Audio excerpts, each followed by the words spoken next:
Hello friends, આજે આપણે લઈ આવ્યા છીએ મલાઈ કોફતાની રેસીપી.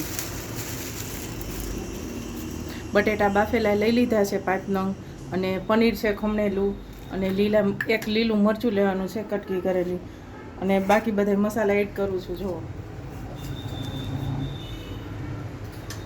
એક બાજુ તેલ ગરમ કરવા મૂકી દીધું છે. બટેટા બાફીને છૂંદો કરી લેવાનો, કાંઈ નાખ્યું નથી મીઠું કાંઈ. હવે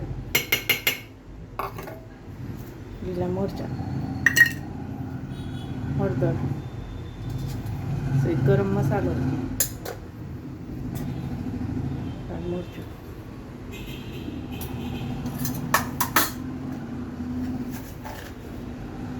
નમક, બધું ભેગું કરી અને વારી લેવાના છે.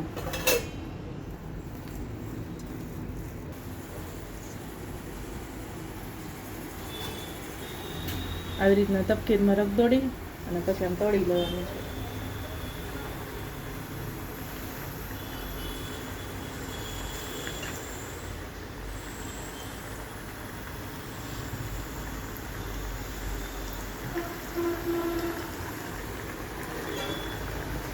અહીંયા મેં ગ્રેવી માટે ડુંગળી ટમેટાં સોતળી લીધા છે, અને કાજુ નાખ્યા છે, અને આદું નાખ્યું છે.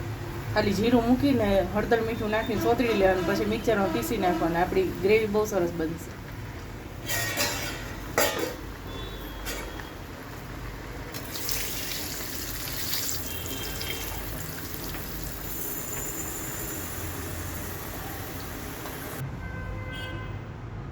હેલો ફ્રેન્ડ્સ, આપણે શાક રેડી થઈ ગયું છે.